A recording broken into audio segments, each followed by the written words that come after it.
Chapter 10. Meet Me Under the Mistletoe. In an attempt at solving my mystery, I decided to go rogue. I didn't want to upset Sabrina with my suspicion that Wyatt was withholding a proposal because he still held a torch for me. I needed to extinguish this flame, and fast. Wyatt belonged with Sabrina. Before work, I decided to head over to Lou's auto body shop. Lou was Wyatt's dad. The snow had started to blow this morning quite hard, making my trek to the shop rather wicked. When I arrived, the door was locked, but I saw Wyatt's truck parked outside. It looked like he was alone. I rattled the door once more to summon my crush, who was about to be crushed.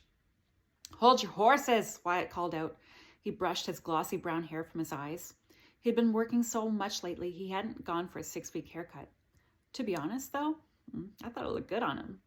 And come to think of it, his overalls hugged him in all the right places, too. I had to warn myself, stop admiring your best friend's boyfriend. "We need to talk." I slammed the letters into his hand. He looked down, appearing confused.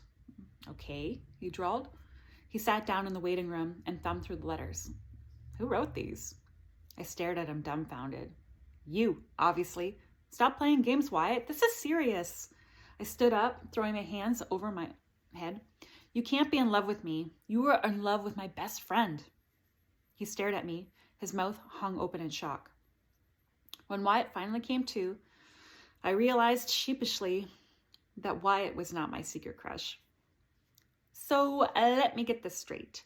You think I'm in love with you?" He stared at me as if I had two heads. "Now that the words come out of your mouth, it does sound a bit off, doesn't it?" My face warmed with embarrassment. "You think?" He stood up and walked over to the truck he was working on. I tried to leave this conversation too if I were in his shoes. "Dana, we have been friends, no, family, for nearly our entire lives. I love you like a sister, but it ends there."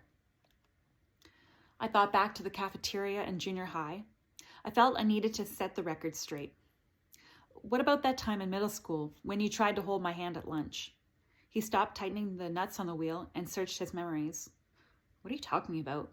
He furrowed his eyebrows as if deep in thought. Wyatt couldn't fool me. He was clearly playing possum. "Don't try that with me, Why?" I walked around the truck to face him. "When you tried to hold my hand and ignored me for like a month." He rolled his eyes. "I think you've got that wrong." He continued, tightening the nuts. "You were so nervous talking to me and going on and on about some silly game. I only tried to hold your hand down because I didn't want to get hit in the face with your flailing spaghetti limbs." "I beg your pardon?" I screeched. I was no liar. "Yes, and when you saw my hand on yours, I could see the joy in your face, and I was afraid you were in love with me." "That's not how it went down," I contend. "Yes, it was. You were obsessed with me. You wouldn't stop calling my house or texting me. And when you came by, I begged my dad to tell you I wasn't home." "How dare you flip the script?" I screeched. "It's true. You were so in love with me. I couldn't believe what happened." He smirked. "You changed and you became boy crazy." He shook his head. "Wyatt, you fib. This is not how it went down. The case I had built for myself for him being in love with me was totally and utterly shattered. How could I have been so wrong?" "Whatever you say, Dana. Whatever you say." He finished what he was doing and filled out the invoice for the repair work. "Okay, so if it isn't you who's in love with me, then why haven't you asked Sabrina to marry you yet?" I tried to pivot away the conversation from my embarrassment. Wyatt turned on his heels to face me. His sneakers screeched on the floor. "Why is everybody so marriage obsessed?" He paced the shop like a caged bachelor. "It's not like you want to get married." As if he went there. "Sorry," he murmured, realizing what he had said. "Marriage isn't in the cards for everyone, jerk."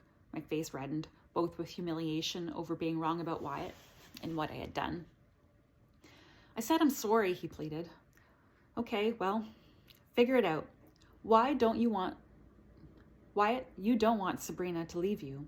I folded my arms across my chest. Panic struck his face. "Does she want to leave me?" "That's not..." "What did she say?" His voice quivered. I didn't say she was going to leave you. I meant that you don't want her to find someone else." "But she's not leaving me, is she?" No.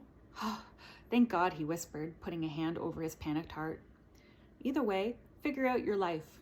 She's a catch. I know she's a catch, he paused to reflect. But what if I'm not? What's that supposed to mean? Nothing. Wyatt, come on, what's wrong? I searched his eyes for an answer. Maybe I'm not the marrying kind. I don't want to turn out like my parents. For the next hour, before opening, Wyatt and I rehashed his mom up and leaving him and his family, and the insecurities her decision had imprinted on his life.